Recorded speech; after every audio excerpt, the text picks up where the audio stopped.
Have an invocation by Councilmember Tidswell.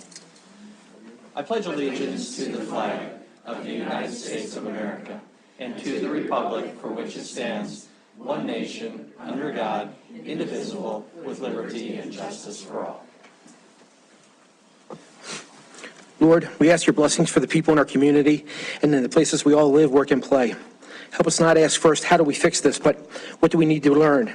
How might we need to change, and to whom do we need to listen? Grant us the wisdom and courage to know and do what is right and good and true. May we speak out when it is time to speak out and listen patiently and receptively when it is time to listen. May we always be guided by the spirit of community, by the spirit of justice, and by the spirit of love.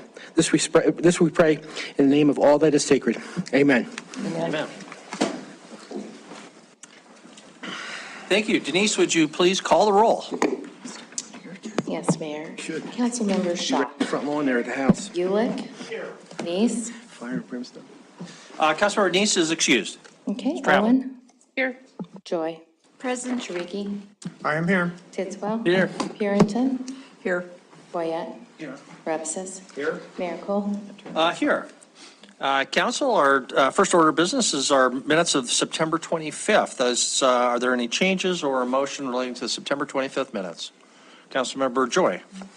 Thank you, Mayor and Council. I move we approve September 25th, 2023 minutes.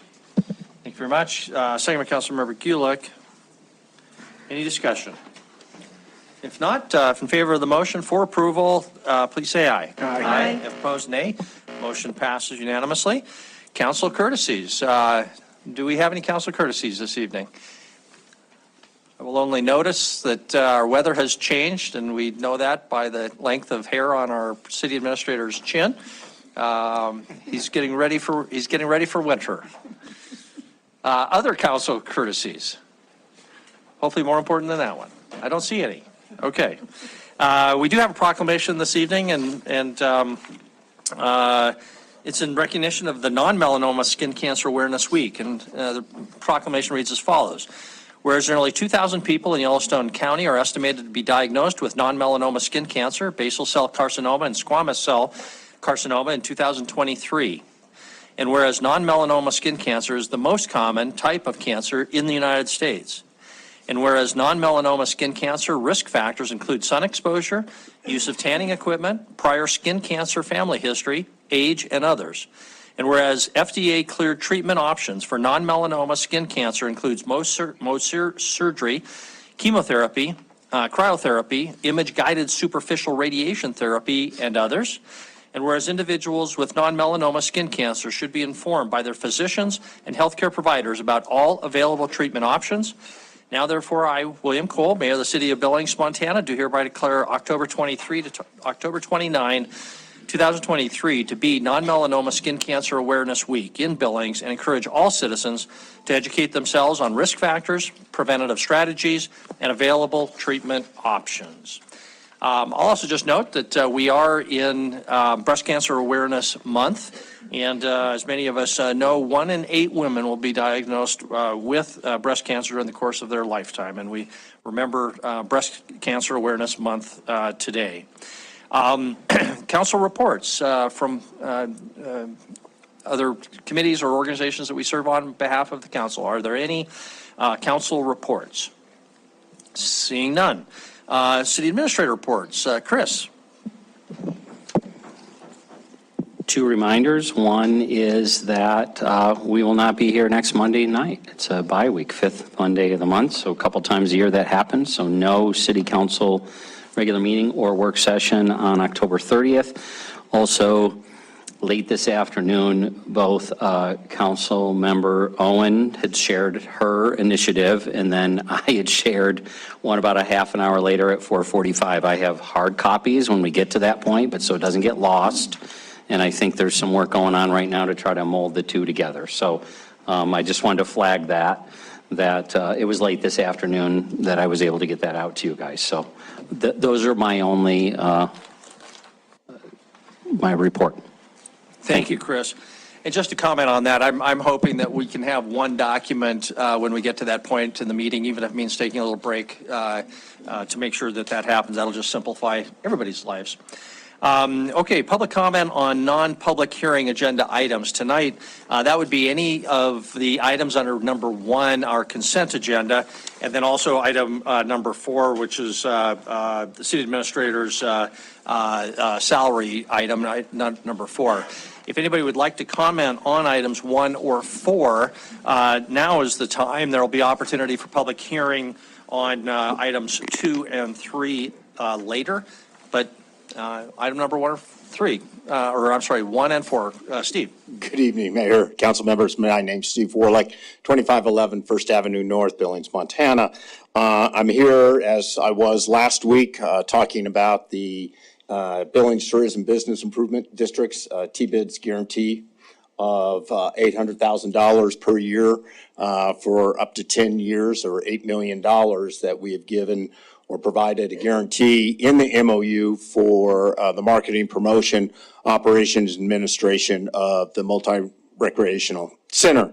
Please understand that regardless of your opinion or your stance of where the rec center is or where the bond issue is, this is separate and distinct. This MOU is only impacted by the city if the bond does pass. If it does not pass, this MOU is null and void. In the MOU, there are a variety of items that I just want to bring your attention to. The first one dealt with the city administrator appointing a committee to study the management. There's been a lot of discussion, how should this be managed? Should it be done by a facility manager? Should it be done by a management group? The T-bid is immaterial to that. What we're looking at is that whoever is picked to manage this is knowledgeable, has expertise in all facets of this type of facility. And the other key area was if the management company goes by the way, or an advisory committee, an advisory committee be appointed by the city administrator to help oversee that management entity, whether or not it's an individual or a management company from there. And so given that this is separate and distinct from the bond, I would expect full council approval on this tonight. So thank you very much. Thank you. Further comment? And I should have just asked, tell us your name and address and keep your comments to 3 minutes, please. Thank you, Mayor. My name is Michael Mayotte. I live at 123 Lewis in Billings. Here in reference to item 1D, the MOU. Having read the MOU in full, I would suggest that the management part be amended if this goes forward. To think that one manager could have the expertise in all these areas, I think, is a bit foolish. To have a manager, a general manager over, an executive director over it, having subsidiary employees that have the expertise in the varied areas would be totally acceptable in my opinion. I still object to it overall, as I wrote earlier and provided and got some comments back on, and I'd urge you not to pass it. My final comment is this. Come about 9 p.m. on November 7th, the city of Billings will know where we stand on this issue and where we stand on who will be sitting in these seats come January 1st. And I will promise you that on November 8th, no matter what decisions are made, I will be 100% behind them and do what I can to help move them forward. I hope that everyone else sitting on that side can say the same as I have. Thank you. Thank you very much. Further comment on items 1 or 4? Any further comment? No one is online and no one is coming to the podium. So we will close the public comment period on those 2 items and move ahead with item 1, our consent agenda. First, are there any separations from item number 1? Okay, is there then any motion relating to item number 1? Councilmember, or I'm sorry, Councilmember Purington. You didn't want to hear this, so. Okay. I'd like to separate item 1D. 1D, memorandum of understanding, Billings T-bid. Any other separation? Okay, seeing none, any motion relating to the non-separated items? Councilmember Shaw. Thank you. I move to approve the non-separated items from item number 1, the consent agenda. Thank you. Second, Councilmember Joy. Any discussion? Seeing none, we'll proceed to a motion on the non-separated items. If in favor of the motion, which is for approval of those items, please say aye. Aye. If opposed, say nay. Motion passes unanimously. Brings us then to that first separated item, item 1D, Memorandum of Understanding, Billings Tourism Business Improvement District. Councilmember Perrington, that was your separation. Did you want to start us off? Yes, I was objecting to it last time and continue to object to the MOU based on, I feel like it is committing the city to certain issues that I think are beyond the scope of the MOU. There was one other point that I was going to make. I should have written it down. But anyway, I will be voting against this, so that would be my main objection. Okay, thank you. Other discussion? Councilmember Shaw, Councilmember Ripsis? I move to approve item 1D, the memorandum of understanding with Billings Tourism Business Improvement District. Okay, Councilmember Ripsis, so you have a motion. The motion is for approval of item 1D. Now, discussion on the motion. Is there any discussion on the motion? Councilmember Ripsis and Councilmember Perrington. Thank you, Mayor. I just wanted to thank the TBID, George and Steve and everybody involved in that for working with the city on this MOU. We would not be here today even having the conversation of the rec center without you guys coming forward and offering to support it in this way. So appreciate that work and look forward to getting this through. Thank you very much. Councilmember Perrington. Thank you. I remembered my question. So the question is, and, Steve might be able to be the one that would address it, is the $800,000 is for marketing, operations, promotions. So what percentages of that $800,000 a year would go to each of those various items? Steve Warlick, I'm sorry, your question was to Steve Warlick? If he could answer, whoever could answer that. As best you can. Yeah. Councilmember Perrington, the problem is that we don't know because we don't know what the loss could be or will be from that standpoint. So it's to cover really the operations, the marketing, the promotion of this facility.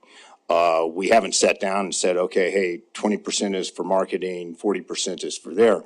Doing that would limit, quite honestly, in my opinion, the ability of the TBID to honor its commitment to the city. Okay, thank you. And I understand that, but I'm also understanding that part of that is not just total operation costs. It would be promotion and marketing because this is initially the first thing that's going to start happening is to promote the facility. And so we already know that there's going to be some deficit in operations. And that's why I'm not confident, and I do appreciate, you guys stepping forward to do this, but I just have a lot of issues with it in that, I guess I'm a detail person, so it's all in the details. Okay, thank you very much. Further discussion on the motion? The other thing I'll just comment, if I understood Mike Mayott's concern about management being limited to a single person, obviously that would be very impossible or difficult. I'm not concerned about that particular issue, just I'm looking at paragraph 7H. It says that the MGRC will be operated by qualified, experienced, and proven facility manager or management group. And I think that those terms are sufficiently generic that it would allow for a broader range of management. So, but any further discussion? Okay, then we'll proceed to a vote. The motion is for approval, item 1D. If in favor, please say aye. Aye. If opposed, say nay. Nay. Voting in opposition were council members Owen, Tidswell, and Perrington. All other council members in favor. Motion passes. That concludes then item 1 and brings us to item 2.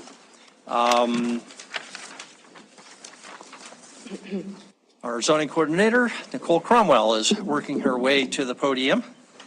And Denise, would you please read item 2? Public hearing and first reading ordinance for zone change 1037, a parcel generally located at 3146 Monad Road. Zoning Commission recommends approval and adoption of the 10 review criteria. Thank you very much. We'll turn it over to Nicole when her PowerPoint is up and running.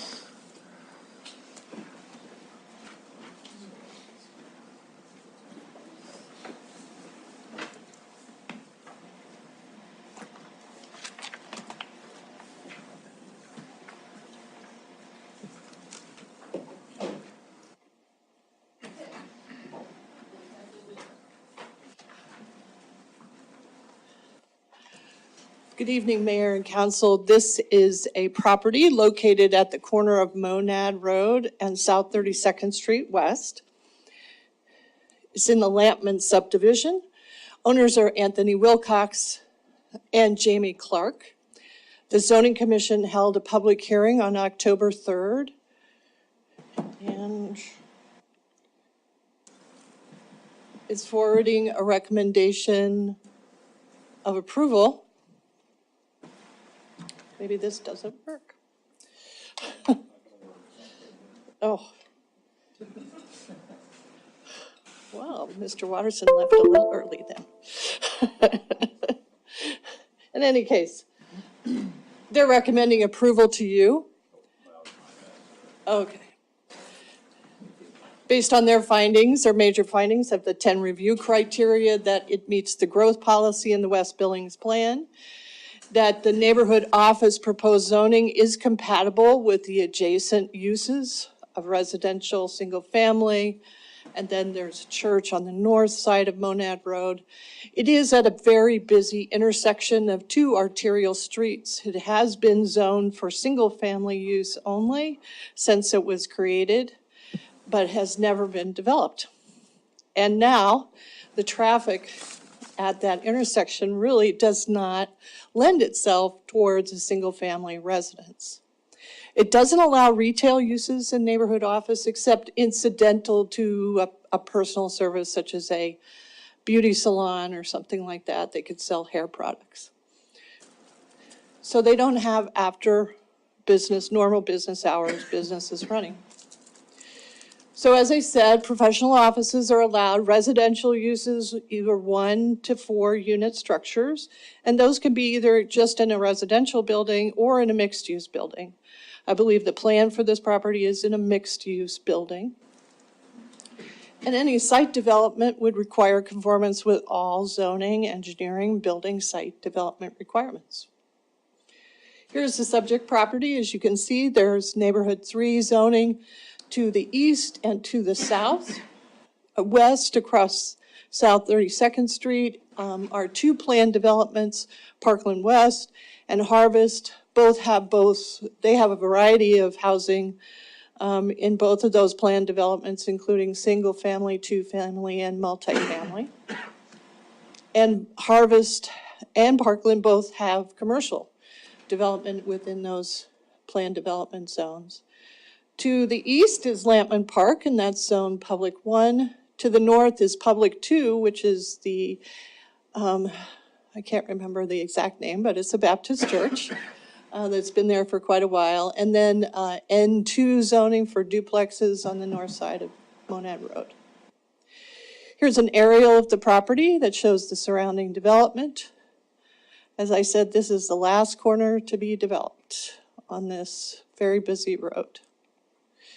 Here's the subject property if you're looking from Monad Road to the south. So there's residential development to the east and residential development on the south side of the alley. So there's the residence right next door. There's that very busy intersection looking northwest across the street there. And then looking directly west. Here are the 10 review criteria summarized on the screen. Those zoning commission findings are in your staff report. Again, the zoning map and the aerial map, and I'd be happy to take any of your questions. Questions for Nicole?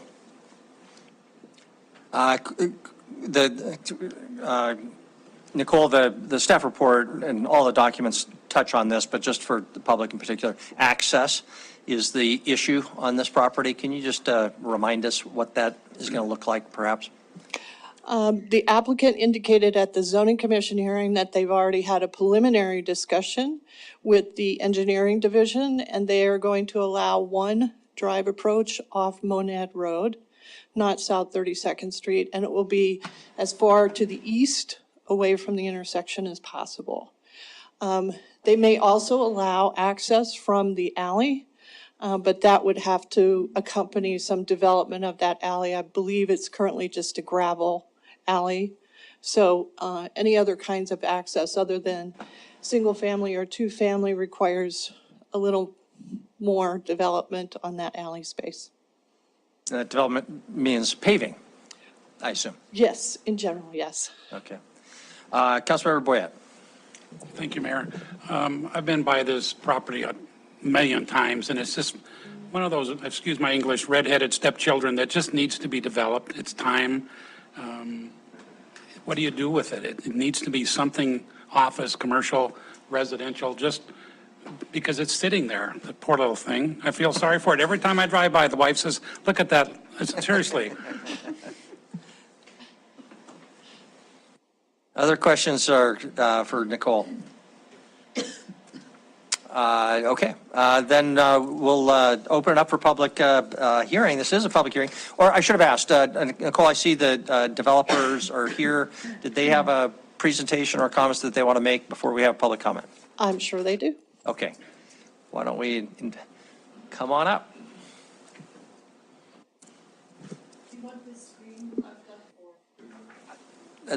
Sure, I think it's fine to leave it there unless, Jamie, you want something else. That's okay? Okay. Yep, that's good. Good evening, Mayor and Council. Thank you for considering this zone change. I honestly don't really have anything to add. Nicole did a wonderful job putting all these facts together. And to Mike's comment, I guess I just wanted to take this redheaded stepchild under my wing and do something with this lot. I hope that I can put an attractive, small, multiplex, multi-use property on this lot. And I would welcome any questions. Any questions for the developer? The only one I guess I would ask is, Jamie, as you may or may not know, the Lampman Park immediately to the east is 5 acres that's on our list of properties to be sold. The neighbors in the area did not want it to be sold, nor did they want to pay to have it developed as a park. That status quo, in my mind, is not viable. We can't just have that be the large redheaded stepchild in the neighborhood. We're either going to have to sell that, in which case it would likely be used for residential and maybe high-density residential, or we need to have an SID.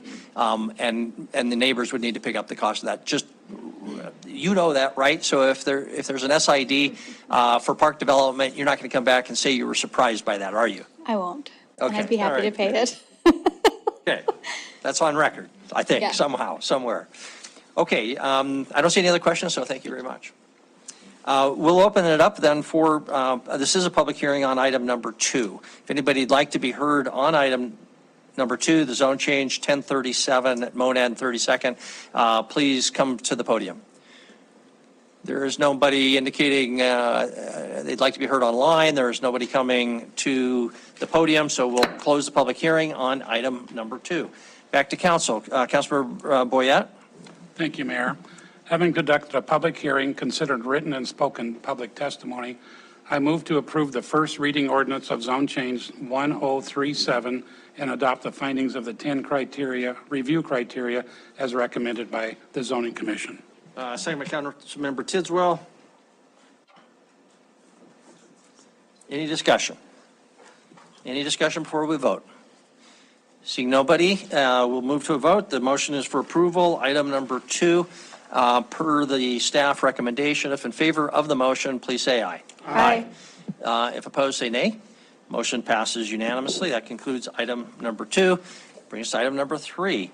Denise, would you read item number 3? Public hearing and first reading ordinance for zone change 1038 for a parcel generally located northwest of the intersection of avenues D and E in Zimmerman Home Place subdivision. Zoning Commission recommends approval and adoption of the 10 review criteria.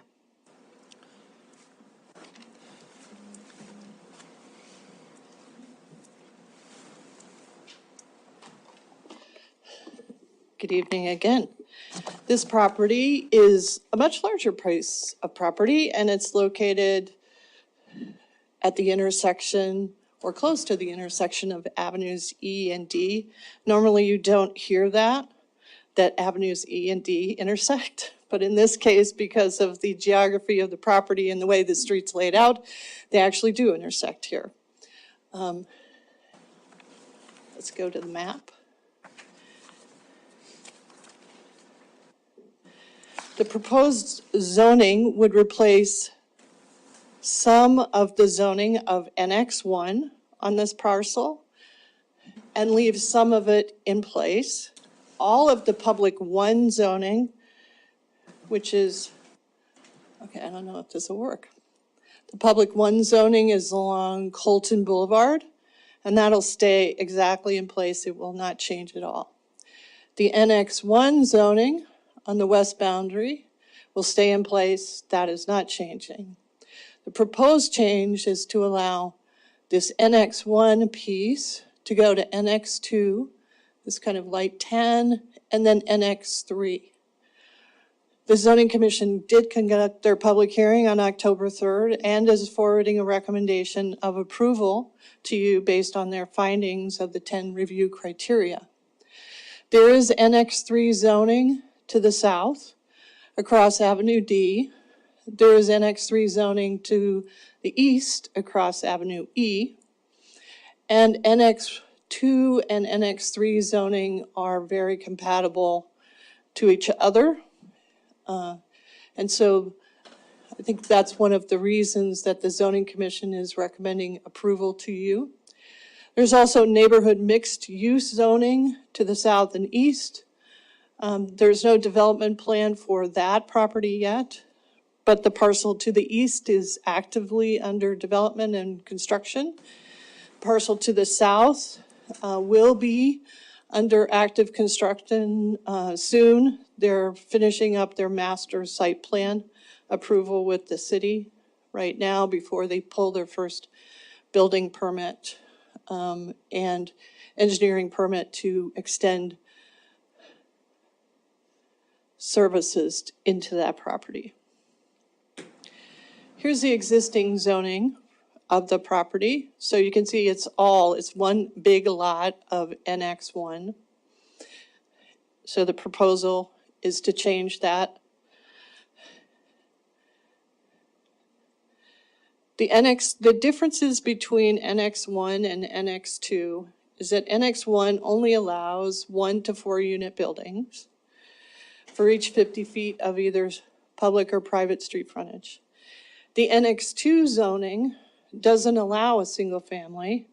You have to start with a 2-unit building, but it allows up to 8 units in a structure. And it also requires 50 feet of street frontage per structure. The NX3 zone starts at a 5-unit building.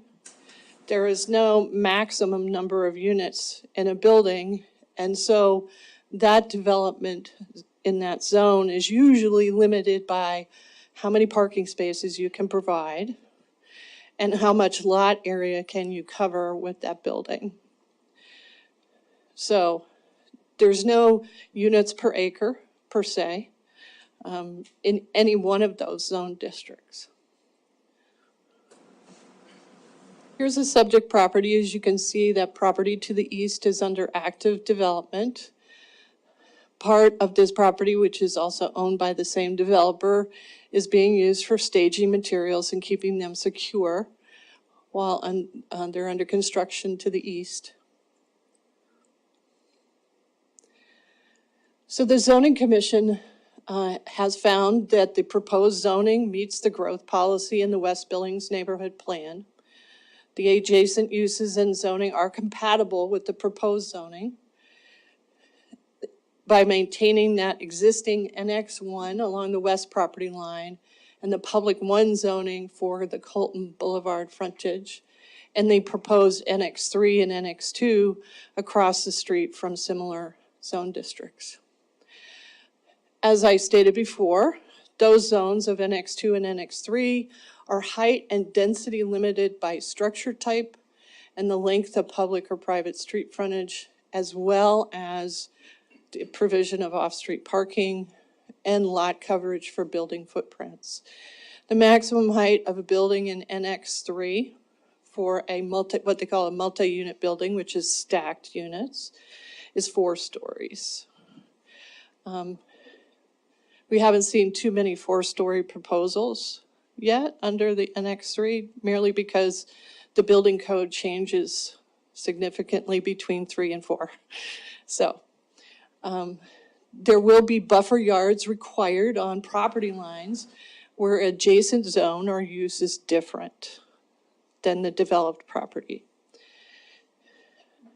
But they found that the provision of a variety of housing choices from one-family detached or townhomes to multifamily attached dwellings on the same parcel would be a good development style for this parcel.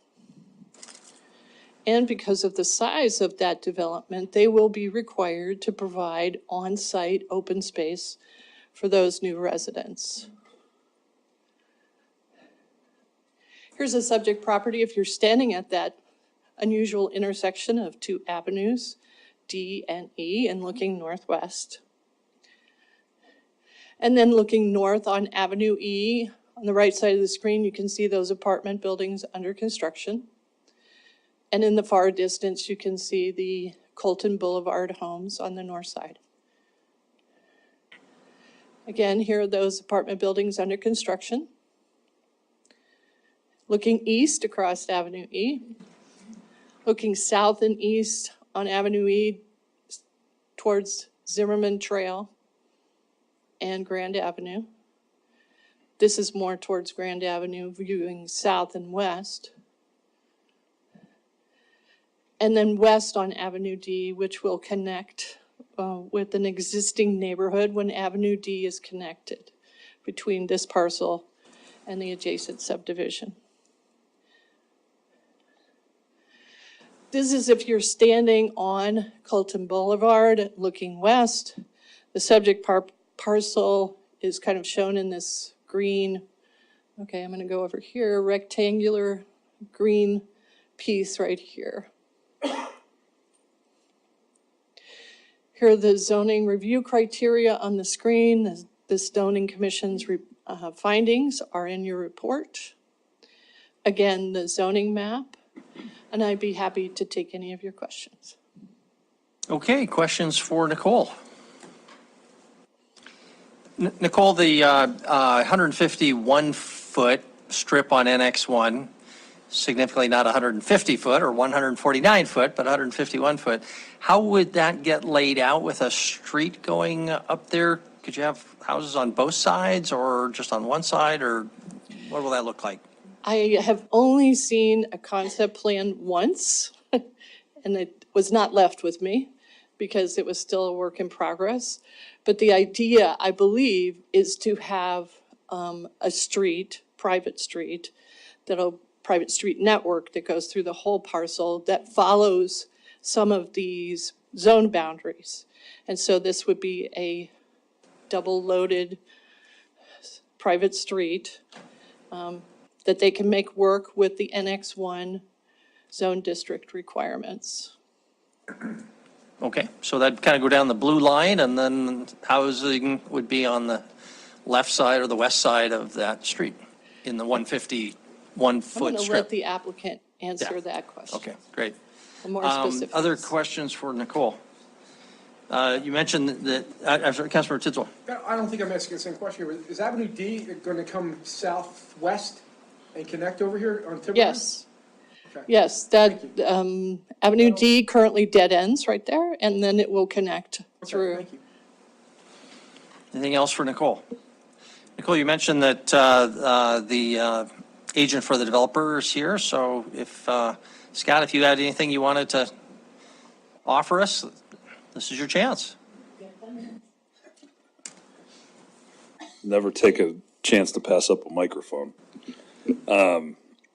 Mr. Mayor Council, for the record, Scott Aspenleiter, 608 North 29th is our office. Nicole did a good job in explaining this and the process that we went through on this parcel in particular.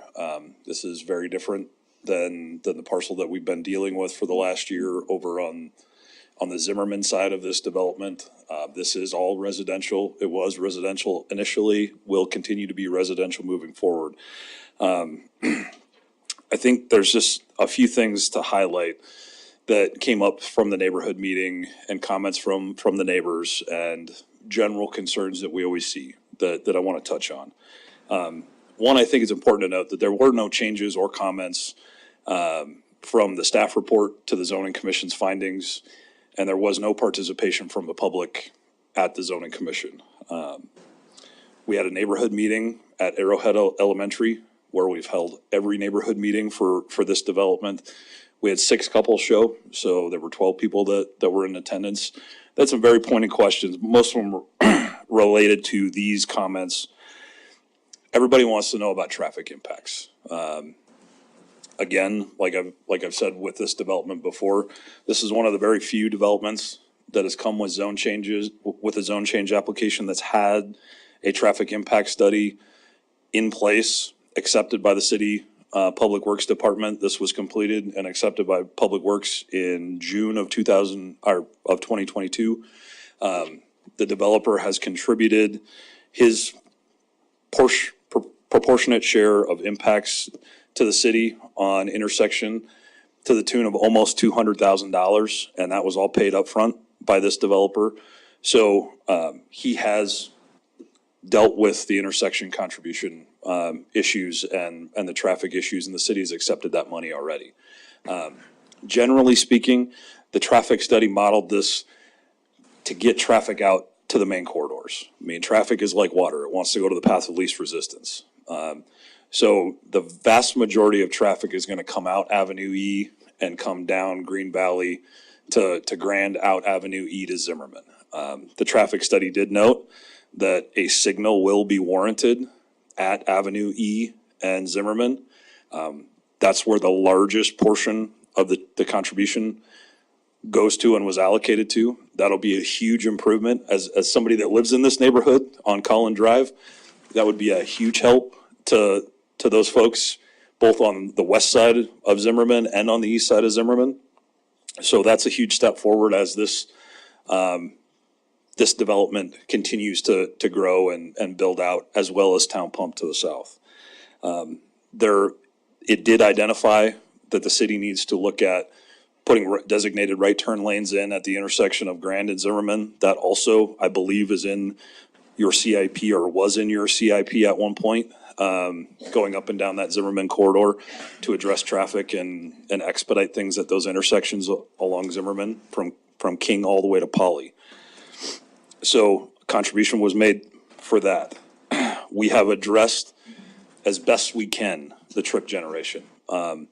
Very little traffic coming out of this development is going to find its way through the narrow streets in the residential subdivisions to the west, because there is no good, clean path out of that residential neighborhood to get down to Grand on the major arterial and get back out of this area and neighborhood. The fastest way is to go back through the development out to Zimmerman and south down to Grand. So the concerns about added traffic going out to Tiburon and those streets, those residential neighborhood streets to the west, as far as the traffic modeling that was done, that's not a concern. I think we allocated 3 to 4% of the trip generation in a day would make its way west. The other 95+% of trips find their way either to the east or to the south. The zoning and the way that the zoning is laid out. we left a buffer strip of NX1 intentionally, purposefully, to try to push the denser development out and away from the existing neighborhood. We've laid this out, Mayor Cole, both ways, where there's a street and you have NX1 on both sides of that private street, so you have theoretically two houses in that strip, and we've laid it out with a strip where there's only one row.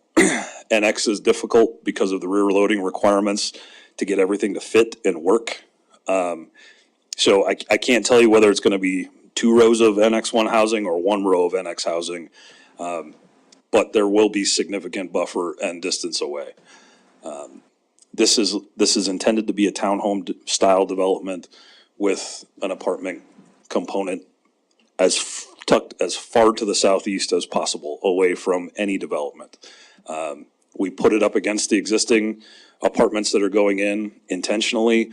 It's up against the existing NX3 that you just approved months ago for Stewart Land, following the very same model that Stewart Land brought to you that you approved 4 months ago, I believe. So we've intentionally put this stuff in places and located it in areas to have minimal impact on the neighborhood to the west. And I think we've done that and navigated that successfully. This development, as Nicole said, will still require open space and internal parks. Those will be private, those won't be public. Now, if you go through the development that Beartooth is currently building, those are private parks internal to that Block 2 portion with the apartments, but none of that's gated off.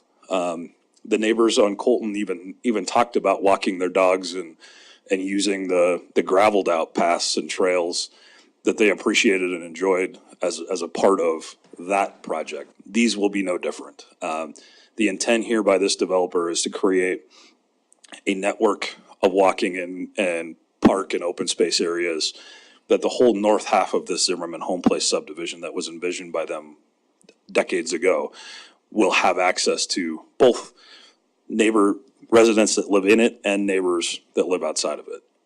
So we have done the best that we can to incorporate the open space and will continue to do so. I think lastly, this is a great infill project. It brings a diversity of housing that we don't have in this part of town. Like I said, I live 2 blocks north of this on Collin Drive. This is a great area of town to live in. But unless you own a $400,000 to $600,000 house, you don't have an opportunity to live in this part of town.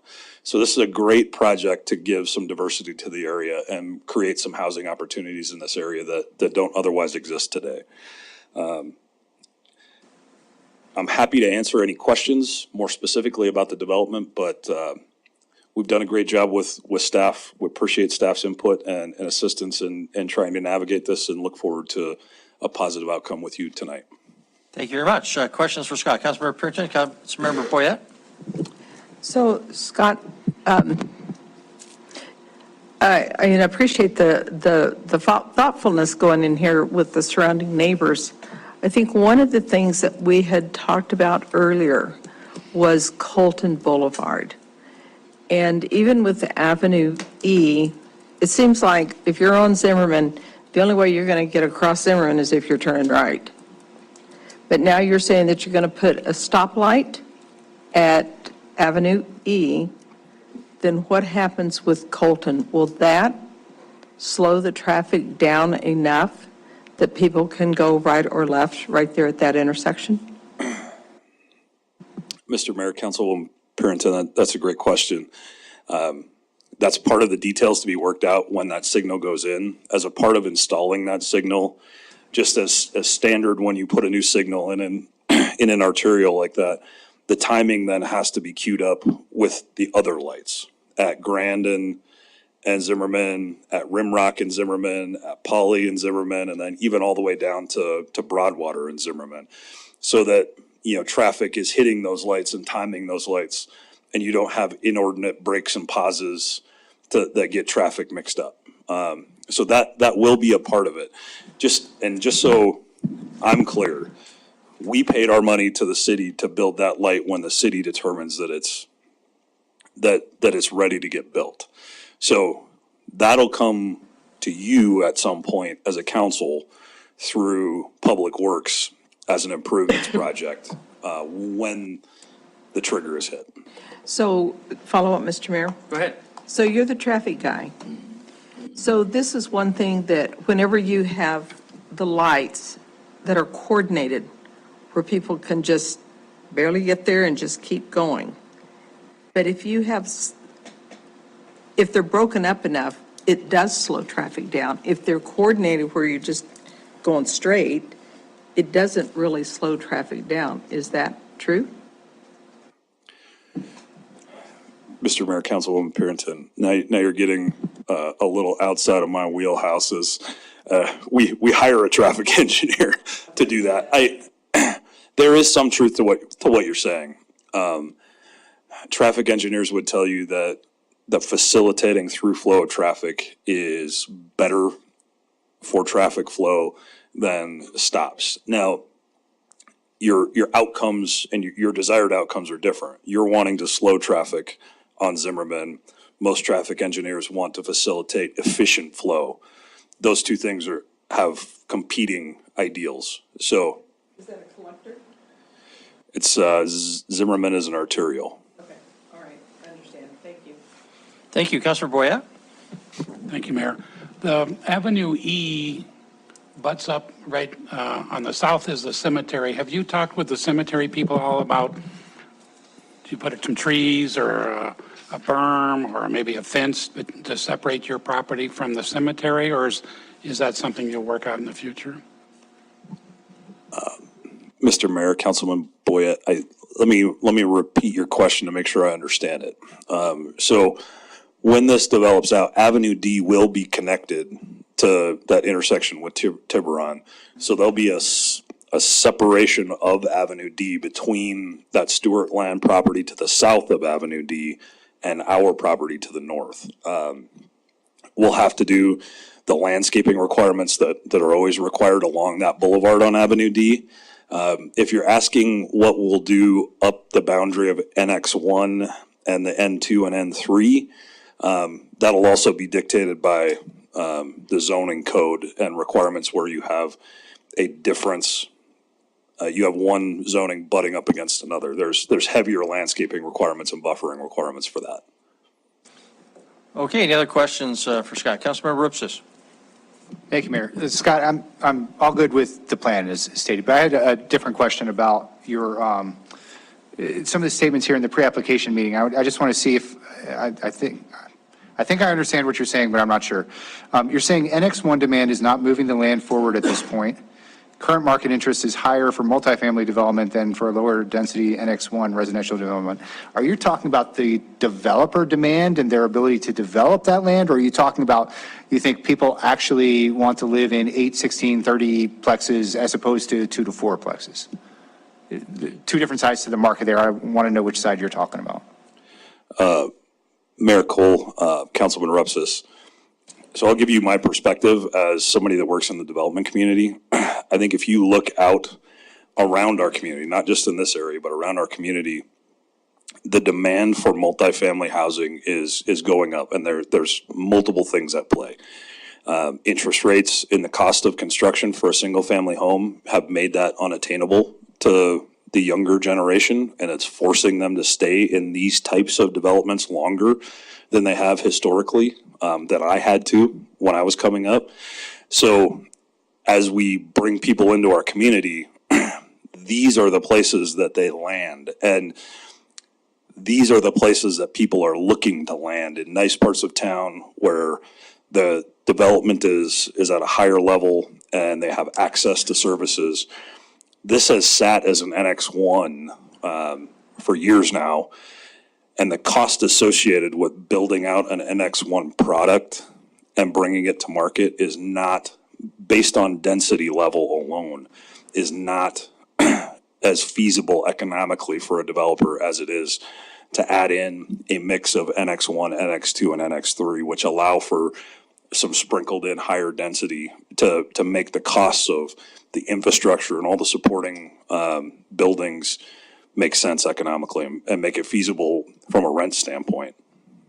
Okay, so so you're saying that it makes more economic sense to develop in this pattern, not that people are actually demanding the larger structures versus the 2 to 4s, because I think, if it had been built out with 2 to 4s, it certainly would be rented up. I mean, everybody, pretty much everything rents up right immediately, right? So, so when you're talking about the market interest, you're talking about the developer market interest, and a lot of that is being driven by the economics of what it takes to build these types of developments right now.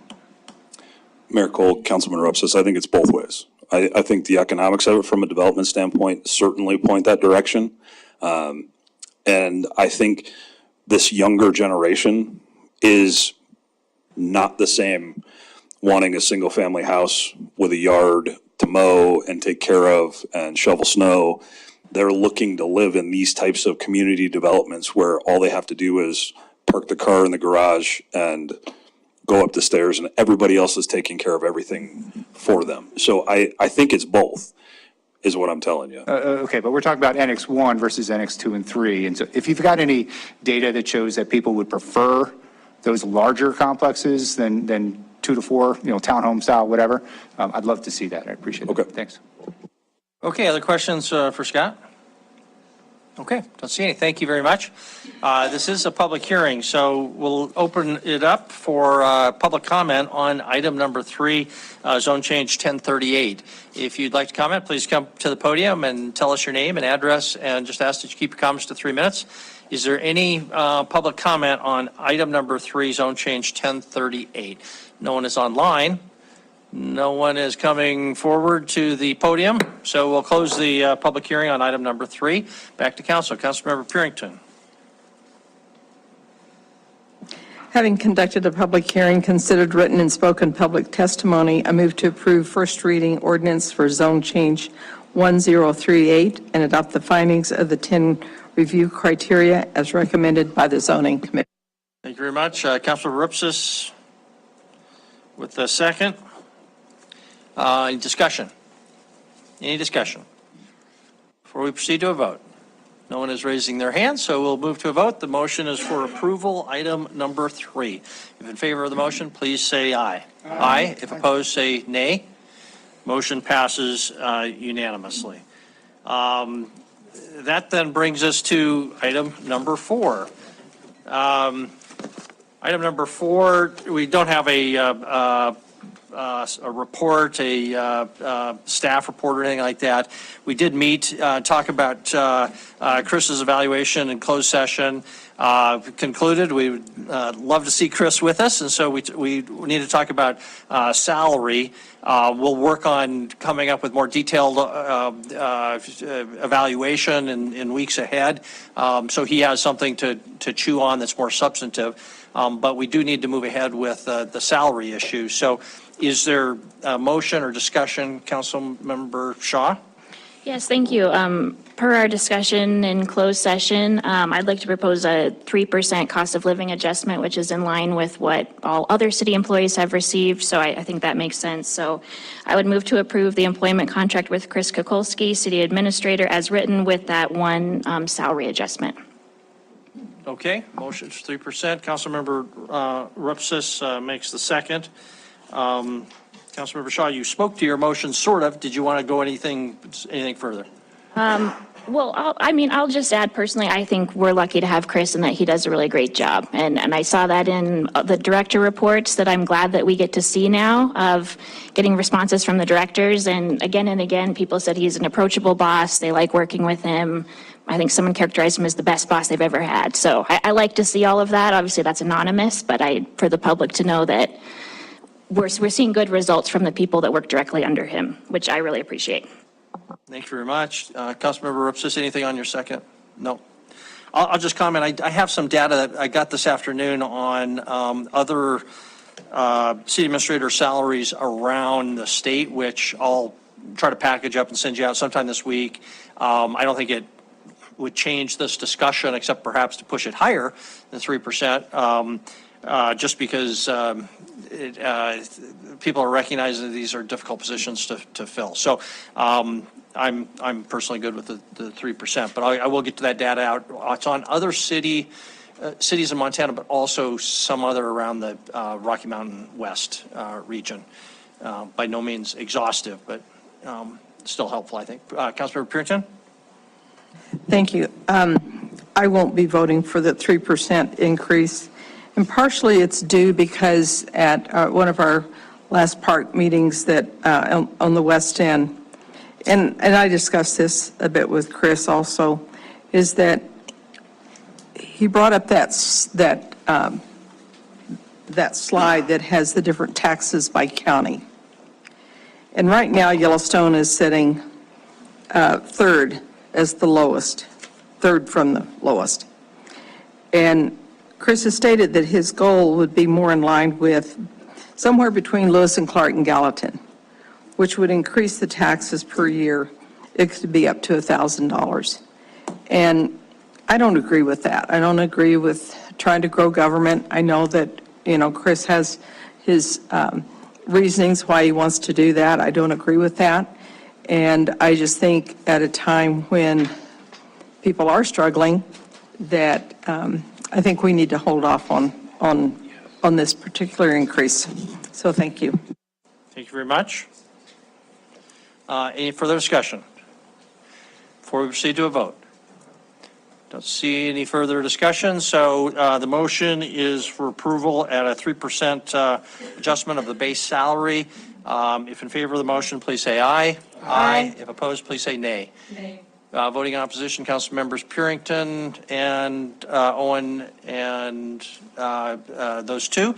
So the motion passes. That concludes item number 4. Denise, I didn't give you the opportunity to read item number 4. I apologize. But if it's okay with you, we won't go back to scratch on that one. And we'll call that good? Yeah, that's good. Okay. All right. Thank you. Sorry about that. Okay. Public comment on non-agenda items, things not on our agenda tonight. This is your opportunity. Please come forward. Just tell us your name and address and keep your comments to 3 minutes, please. Catherine Card, 2815 4th Avenue South. Mayor and Council, we're getting to the point, and you've heard from me before, that but the weather that's coming up makes it critical that you think about and become active in trying to provide for as many as 600 people, it's estimated, in this city who are unhoused right now. And it's a moral issue, but it's also a financial issue. It's many studies, many histories, and if I could have all your attention, please. Thank you. I can't tell you enough how important it is to take care of these 600 fellow citizens that we have. You can't just put it off on First Congregational this year or even just on MRM. MRM has been struggling housing some of them, and it's not been a pretty picture down there all the time. There are many more that don't go to MRM for shelter, and they're out in the cold. We see them. We do 20 showers a week of unhoused people, and over, the majority of them are living outside. We're heading into dangerous weather, but it's not just the winter. We as a city finally need to take some responsibility for people in this community to have some shelter. If you were at the Alberta Bear at a concert there, and you look around and it's all these people that you know, and during the concert it's announced that all of them All of them have been kicked out of their housing. Their families kicked them out, or their landlords kicked them out, or they've had some other major issue. And all of a sudden, at the end of the concert, they are without any housing and it's snowing outside. I bet you would be real interested in trying to solve that issue very quickly. Oh, no? Well, I feel sorry for you. We have a responsibility because they are our fellow citizens. They are not transients. They are not those people that we don't know or that we see walking around that we're afraid of or that we dislike. They are our neighbors. They are our fellow citizens, and we as a community need somehow to provide for them. And that rests on you guys, not just nonprofits. We're private citizens like myself and the countless others that are trying to work for shelter. Thank you. Thank you very much. And Catherine, I just want to clarify, I was not ignoring your comments. In fact, it was because of your comments I was checking my phone. There was a important seminar today, webinar on the Grants Pass decision. That's the one out of Ninth Circuit dealing with homelessness and communities' obligations to provide the homelessness shelter. And I'm not sure if anybody from staff, and I don't know what time that was today. I meant to get to that and I didn't. So maybe we can follow up on that on some later date. Or Gina? Yes. I actually missed that myself because I had a conflict, another meeting, and so I contacted the league, and they are going to put the recording of that webinar on their site so that people like me and you can watch that later. Okay, great. If you see that, would you circulate that? We'd appreciate that. That provides sort of a good, tells us where the legal parameters, which are very important, especially in the Ninth Circuit. So, okay, thank you. Any other public comment on non-agenda items?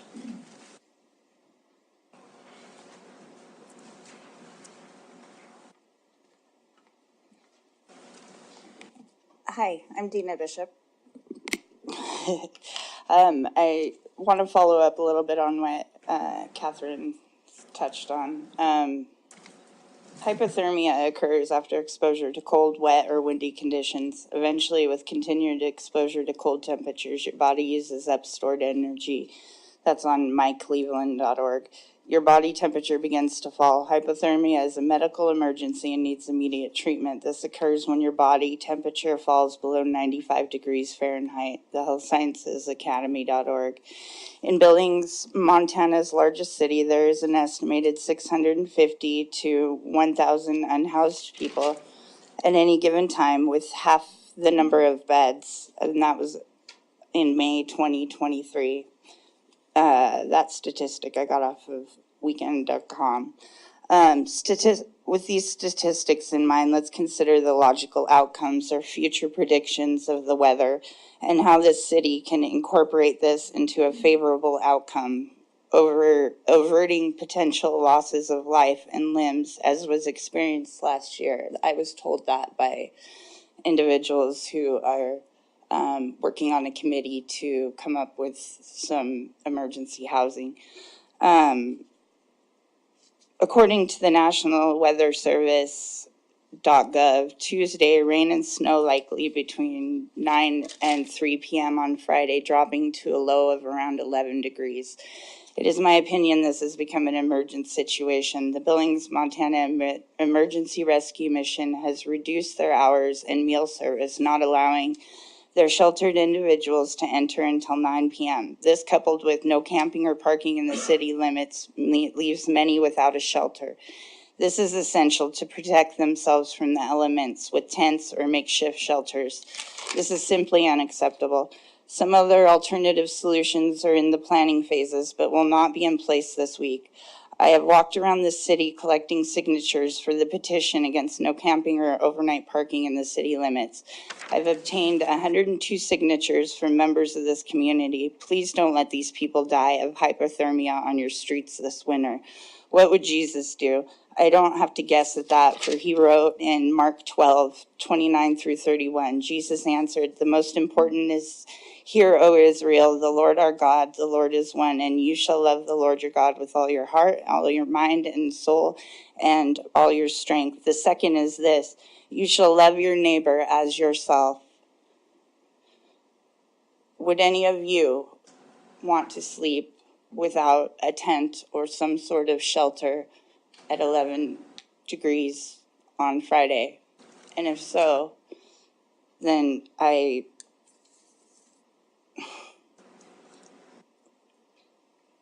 invite you to join one of those individuals that are on the streets.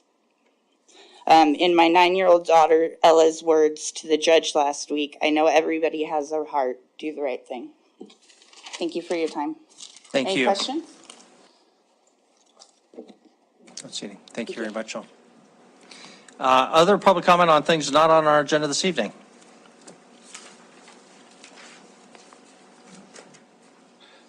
Thank you, Mr. Mayor. For the record, Scott Aspenleiter, 3636 Collin Drive. I'm here to urge you to support the Family Violence Investigation Unit initiative brought forward by Councilwoman Owen. We all know what the statistics are. If you participated in the Family Justice Center conversations and the direction that that's taking, I think we've got tremendous momentum moving forward. But this is an opportunity to even take a further step in providing leadership to our community and making sure that survivors know that they're important, that we're allocating the resources that we need to assure that the abusers in our community are held accountable, and that we are doing everything possible to try to break this generational trend, to stop the next generation of abusers and the next generation of abused in our community. My family is a great example of that, and having something like this in place and having a family justice center in place would have changed the trajectory of my 3 boys. It would have helped stave off the things that we have to deal with now as they're 8, 9, and 13 years old, and having had to experience those things. My family's a walking and talking example of somebody who made it out, but still has to deal with the ramifications of that person in our community. We need to do better. I think as a council, you are committed to that. I think you've shown that over time. I think this is another opportunity for you to show and speak to survivors in our community that you are committed to making this a safe community and to allocating the resources necessary to do everything that it takes to protect women and children, those who can't protect themselves. So I urge you to support that. I urge you to work together to make this initiative a successful one, and I look forward to the outcome. Thank you. Thank you. Any other public comment on something not on our agenda tonight? No one's online. No one else is coming to the podium, so we'll close that part of our agenda. The next item up is council initiatives, and we're doing well. I probably really jinxed it now by saying that. But we've got 2 competing versions of this initiative, some language, although I don't know there's a lot of substantive changes there. But rather than getting 11 us and 3 or 4 here, and the chief is here, and having to work through language, I guess, council, I would suggest that we just take a 5-minute break, and then that'll give Councilmember Owen and the city administrator and the chief a chance to huddle and see if they can just come back and say, here's the proposed language. They can read it or however they think the best to present it, and then that may make our whole discussion a lot faster and more efficient, if that's okay. So let's, it's 6:40. We'll come back as soon as they tell us, but so see about midnight. Hopefully in about 5 or 10 minutes or so. Very heady power. Yes, okay. All right. So we'll adjourn for that purpose.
We're all back together. So thank you for that little break.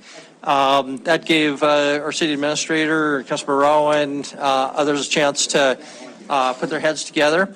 And so, Councilmember Owen, this is your initiative, so I'm going to turn it over to you.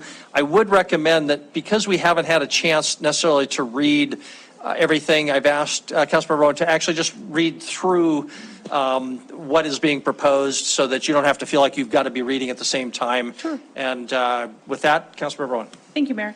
So this document that's up here on the screen, and I can email it out to you all as well if you do want to look at it while we're talking about it, I think represents consensus between the city administrator and his internal discussions, as well as some changes that I had made and had circulated out around, 4 or 4:15 today.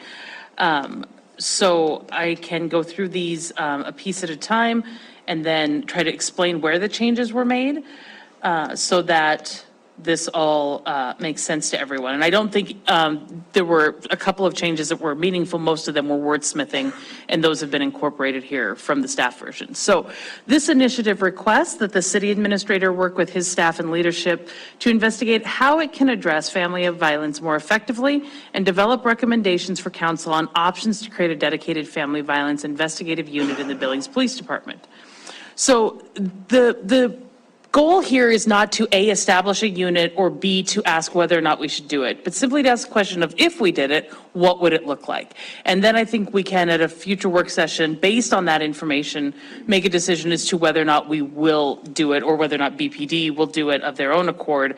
But all this is focused on is 1, 2, pathways of what a dedicated unit might look like. We have dedicated units in BPD. We have the HIDA task force, we have the DUI task force, street crimes unit. So I'm confident that BPD knows how to establish these units. I know that they know what they need.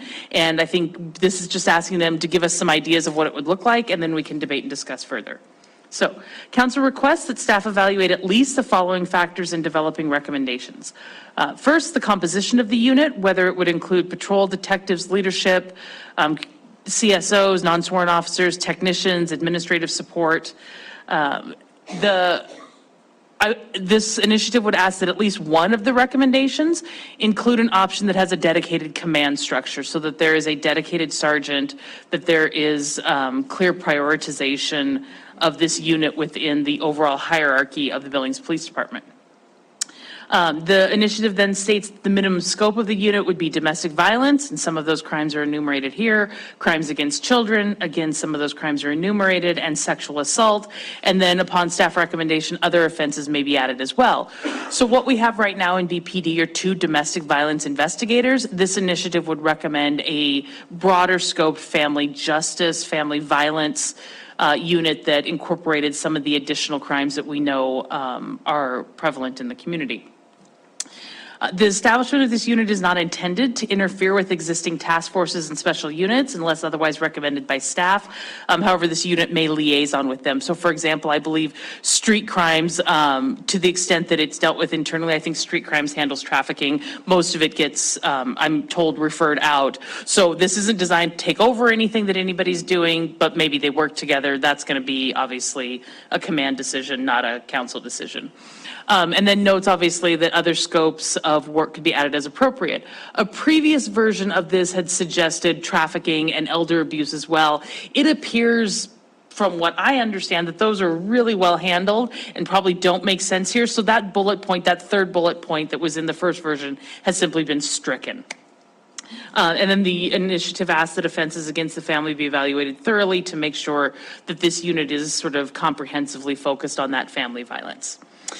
Additional factors, evaluating the necessity to respond in real time to the scene for investigations. I am given to understand that detectives don't often do this, so we just simply ask the recommendations to evaluate the circumstances in which it might be necessary. including the initiative asks that we include initial ongoing training in family violence-related topics, that the unit have the ability to analyze and assess complex crime data to detect patterns relevant to investigations and enforcement. There's a lot of this work that's going on now, so it's just, again, a focusing and a prioritization. The initiative asks them to consider the budgetary impact, specifically the ability to implement this special unit without an increase in FTE, unless there is some sort of critical skill set missing. It notes that startup expenses ongoing would be fine, and then gives, I think, staff the option to say, here's where we could start today, and over time, here is the vision of where we'd like to go. I do think, Councilmember Shaw mentioned this privately, I have been very conscientious that whatever we do here needs to be about establishing a vision and a policy, not managing the operational and command decisions. That's way outside of our scope. So this initiative and these factors that are listed here are really designed just to get staff thinking and exploring this as robustly as possible while recognizing that the actual decision making rests within the BPD structure. Then the initiative concludes here by asking for some appropriate format to formalize the creation of this unit. Again, we need to be really cautious here not to sort of lay out an org chart in any sort of council adopted document. That doesn't make sense. That's way beyond our scope. But I think we also need something that outlives us, that outlives this moment. And so some sort of formalization of the commitment to keeping families safe, keeping women and children safe, prioritizing family violence is requested as well. And then the last few things here, Mayor, before I conclude, obviously we show the departments expected to be impacted here, police, legal, and leadership. There is obviously some significant staff time involved in this. Chris had recommended, and I think it's absolutely fine, to modify the timeline to go out as much as 120 days rather than 90 days, which I think is reasonable. And I think that covers the scope of the changes, Mayor. Okay, thank you very much. Could you go back, Kevin, to the last bullet? There you go. And then down a little bit farther. I just have some, I think this is a good opportunity to ask Councilmember Owen some questions, or if you've got them. The one I have some concern about is the final sentence is the recommendation should also include the appropriate format to formalize the creation of this unit in the BPD, for example, a council resolution or ordinance. Are we in agreement that this would only be the case if the recommendation is to actually create the unit? My understanding is that the purpose of this is to look at whether to create the unit and what that might look like, and that we don't want to presuppose the creation of the unit. That's my only concern about that final sentence. Are we in agreement that this, and it may create a certain momentum. We obviously understand that. Yes. But are we in agreement on that? Yes, you've captured it accurately. So if the decision is to move forward at whatever level the decision needs to be made, my only concern is that we want something that is enduring. And so how and if council should do that is a recommendation I would request out of this initiative. Okay. If the decision were made to move forward. Okay. Correct. Very good. Thank you. Yeah, because I think we're all concerned about not micromanaging the Billings Police Department. The chief could create a unit to investigate the stealing of catalytic converters, but I don't think that's not necessarily something we need to get our nose in too deeply. But that's a great idea. Well, on second thought, Councilmember Trickey has it. So a couple hands. Councilmember Trickey, Councilmember Joy. So Councilmember Owen, I heard you say as you were going through the list of what we'd be looking at, that in your opinion, elder abuse is currently being well taken care of. Is that what, I guess my concern is I personally would like to see the information before I were to take that off this table. And also I would assume that staff would be able to keep it on the table if they wanted to. Agreed with both. It was simply represented to me that that has a place elsewhere, but I don't know more than that. Oh, okay. Okay, thank you. Thank you very much. Councilmember Joy. Thank you, Mayor and Council. I have a question about able to analyze and assess complex crime data to detect patterns relevant to investigations and enforcement. And this is broadly offenses against the family. What does that mean? What are you thinking? What crime data are we missing that would impact offenses against children in this context? I just want clarification on it. Thank you. I'm going to really struggle to answer that question in a way that seems smart because I only know a little bit. But I think that when we look at reports, so for example, right now, there are multiple people, victim witness advocates, RDVIs, some CSOs who will listen to jail calls to look for patterns, to gather evidence.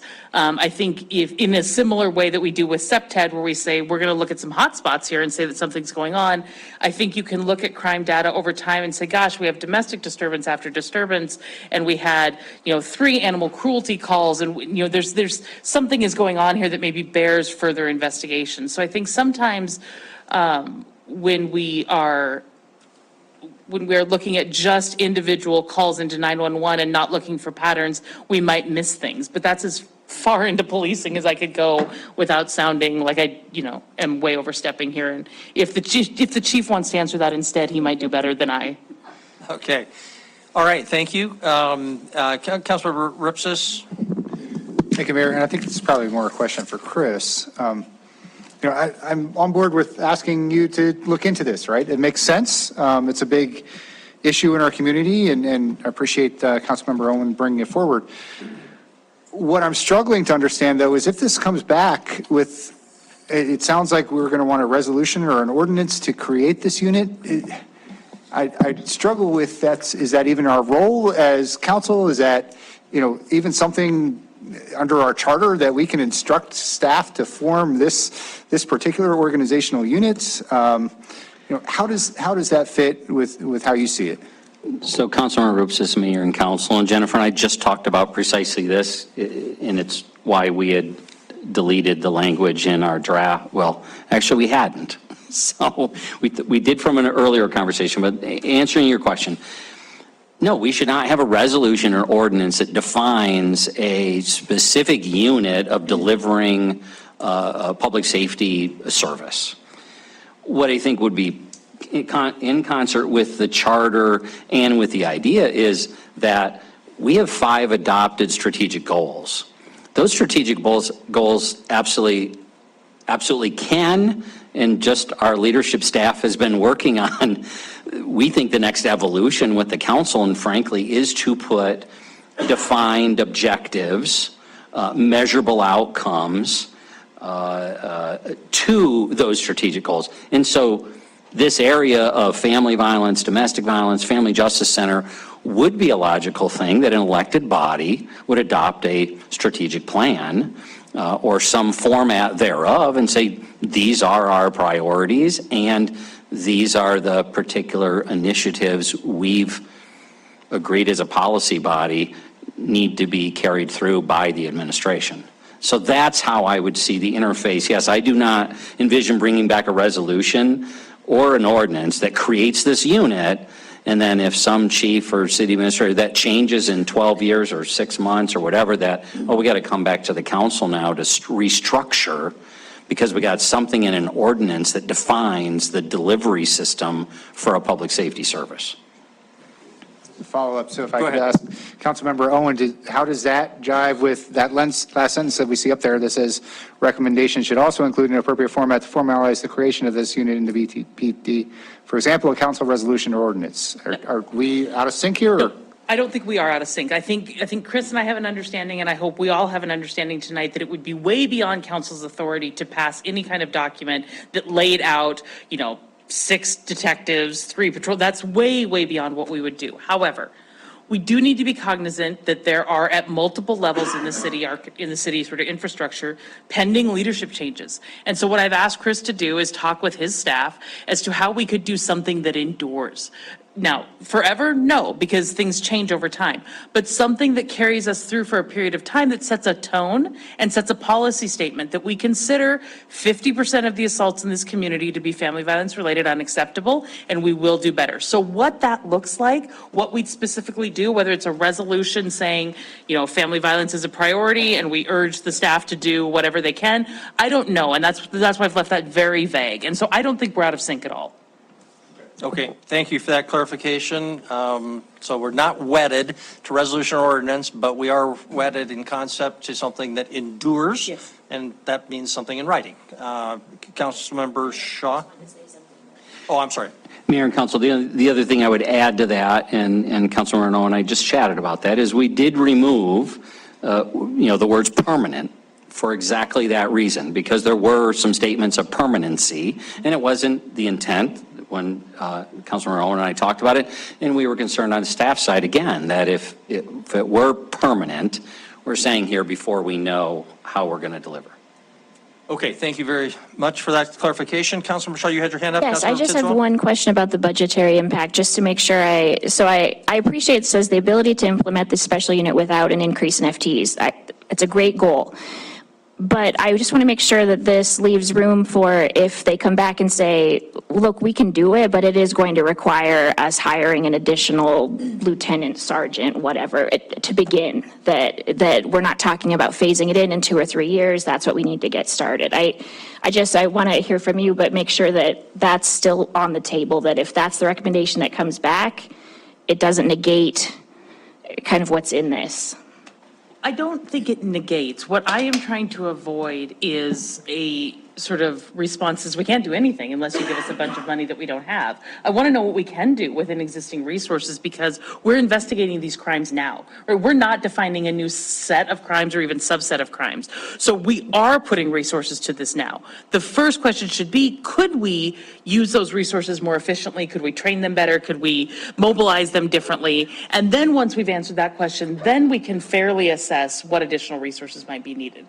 But if we just jump to more, then I think we'll get stuck. I'm not advocating that we just jump to more. I just want to make sure this leaves room for that, if that comes back as part of this discussion and recommendation. Well, I don't think anyone gets fired if that's how it comes back. But I do. Council can still at this point say, okay, well, this was a great intention, but we have recognized for X, Y reason that we didn't know today, that we agree, chief, we do need to hire somebody to do this. That the room is left for that, if that's the conversation that comes out of this. So the first earliest part of it was modified to say options, so give us options.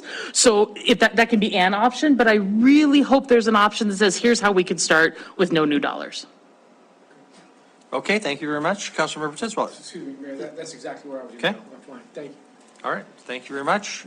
Anything else? Councilmember Owen, I'm going to pretend you made an option or a motion to approve this. I think that's probably consistent with this, right? Yes. Okay, so you make that motion. Yes. With this language, is there a second? We have lots of seconds. Councilmember Tidswell. So now discussion on the motion for approval. Mayor, Councilmember Owen. I would just ask if the chief does want to say anything. I hate for him to come up here and not get a Appreciate chance. that. Thank you. Chief, would you? Unless he in. has terrible things to say, in which case, please be excused. Mayor, Council, good evening. And thank you for the opportunity. I just want to state one thing. Initiative apart, I want you to know that everything that the police department touches, we want better outcomes, no matter what the subject is, what the crime is. And this is no different. We are totally all on board with doing whatever we can to help this situation. It falls right into our strategic objectives of violent crime. It'd be a second bullet, as indicated, if we want to break that out. And I hope that there was no belief that we were not doing everything that we could, especially from you, council member, that we are not taking things seriously, not working as hard as we can, not handling all the cases that we possibly can with our resources. As you're aware, we have 2 full-time detectives, and whenever the state decides to give us an agent, 3. bodies that are dedicated to domestic violence. I don't think there's any of our sister cities that have that resource dedicated. So it's all proportional to, of course, the size of Billings. Gina's staff is in full support with their prosecutors and victim witness. So we have a lot of this framework underway. Again, do we want better outcomes? Do we want to lower those numbers? Absolutely. Absolutely. And so I just want to make sure, and I hope that you know that, and I hope that the reason that the initiative came forward was not because you perceive we're not doing anything or not doing enough, but to, again, highlight the problem that we're having in this area and come up with some reasonable and prudent suggestions on how we can do better. That's what I'm hoping that you believe, not that we're just poo-pooing, if you can say that on Channel 7, this whole topic away, because that is far from the case, and I think you know that from the time you've spent with our staff. So, Mayor? Very good. Thank you very much. Looks like I might have a question or two. Councilmember Tiswell? Yeah. So you have staff dedicated to this right now, to domestic violence. What are the chances that we can put together a dedicated unit for this project without FTEs? We certainly can do that. The situation that I will explain to you in one of the scenarios is that we have 13 different specialized positions, all touching on various problematic areas in the city.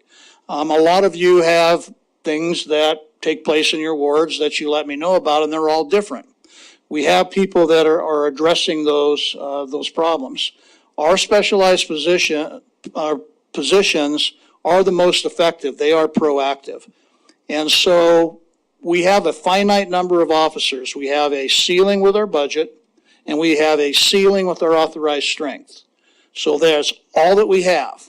And if we're going to have to start moving people from one task force to another, then something's got to give. And the question that I ask is, what do you not want me to do? I have a lot of people dedicated elsewhere, but if the proposal is to staff this with a sergeant and I don't get another sergeant, then we're pulling that sergeant from another unit. As we stand right now, we are down 9 officers in patrol. And so we're hard pressed to be carving people out to do specialized things. Can we do it? Yes, we can, but something's got to give. And these will be the situations and the scenarios that I anticipate I will be presenting to you, several, based on this. Obviously, in a perfect world, I would love if you would give me 5 new FTEs, a sergeant, detectives, some civilian support. You can have your unit. And the department would be happy because we got 5 more people. Patrol won't because they're not in patrol. But that's the way it goes. So other than that, if we don't get FTEs, then we need to find a way to create those positions. And again, I remind you, we have 2 full-time assigned, and it's not like, it's just a shotgun approach to assigning cases. These are specialized victims that we have to deal with, especially with the children. You referenced some elder abuse. We have finance in there. You have neglect. You have outright abuse. So there is some specialized training that absolutely we can do a lot more with that to help across the board. Pretty long-winded, but yes, I mean, we can start this tomorrow if you give us a few bodies. If not, I'm going to have to do a little research for you. Okay, thank you. Councilmember Joy? Thank you, Mayor and Council. I have a comment and not a question. So if someone else has a comment for the chief, then. Okay, a question for the chief? Did anybody else have a question for the chief? I'll just, I guess this is sort of a comment for the chief, if that qualifies. And I'm not asking you to prejudge what you're going to come back to, but you're a cop, so you're looking at the cop side of this.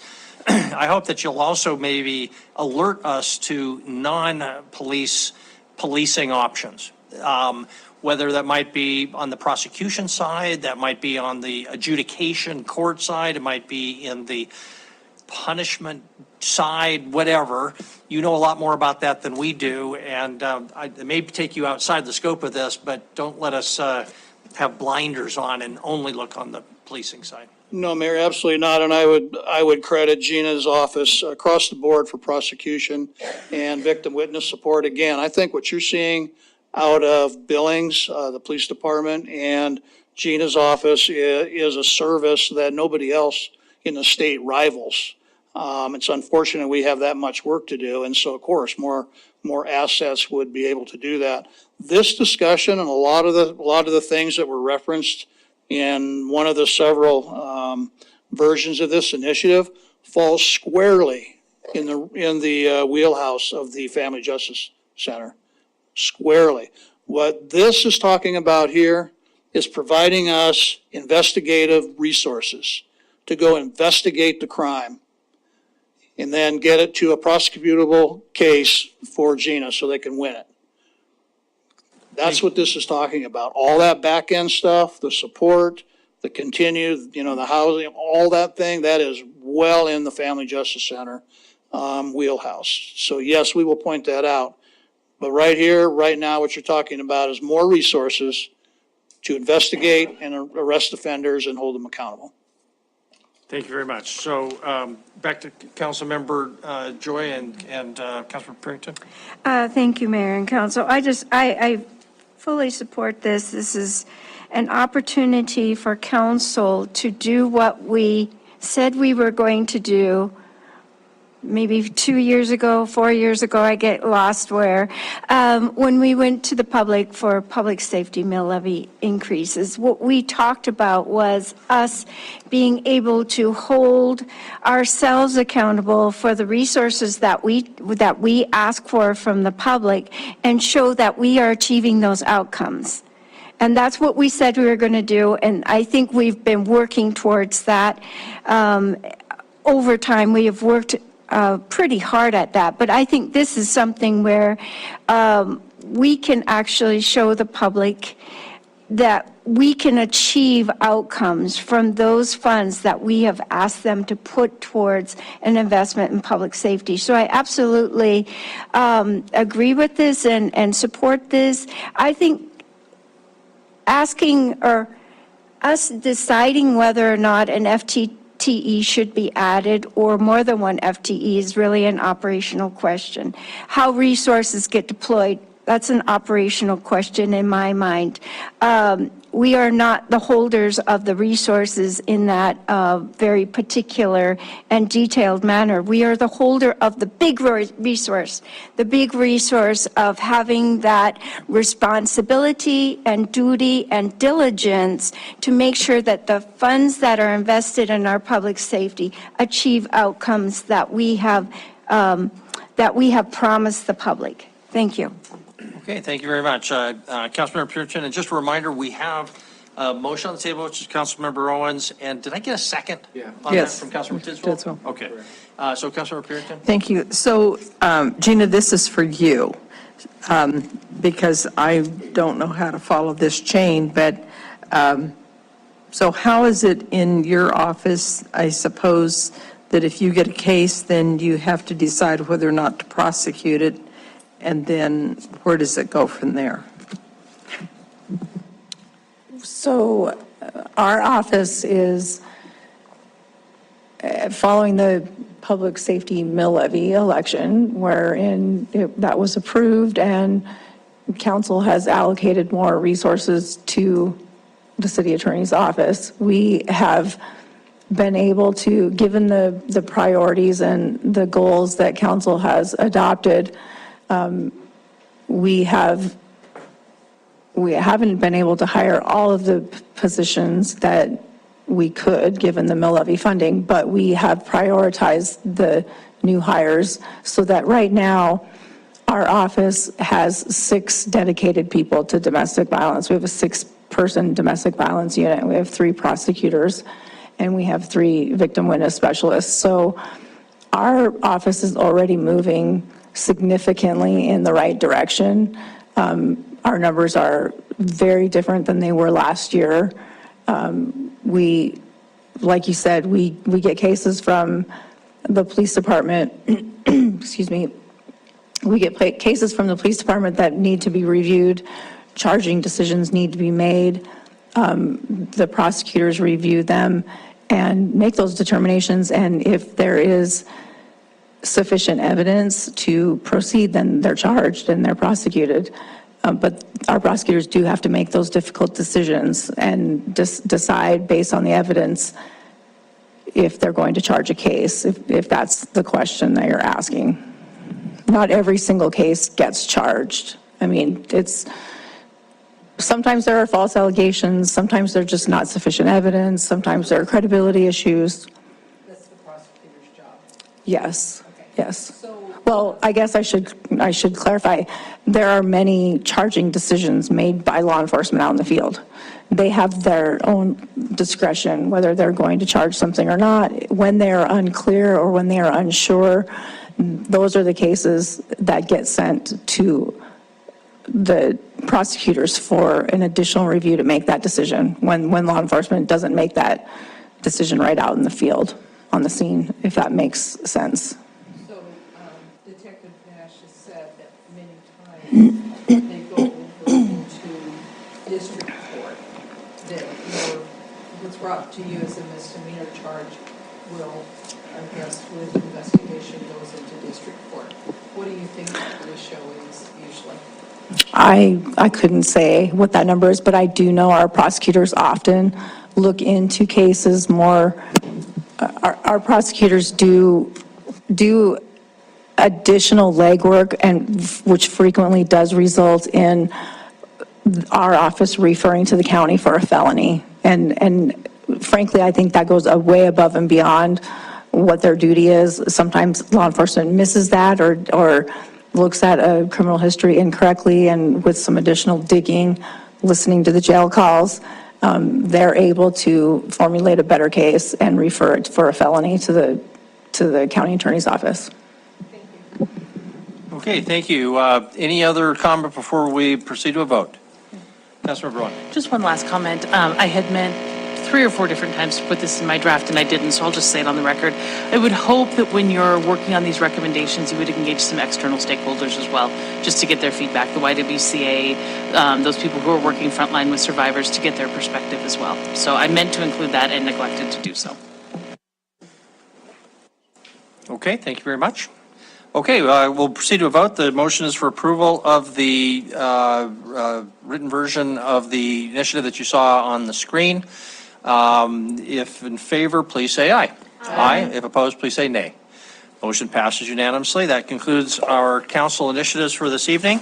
And with that, we are adjourned at 7:25.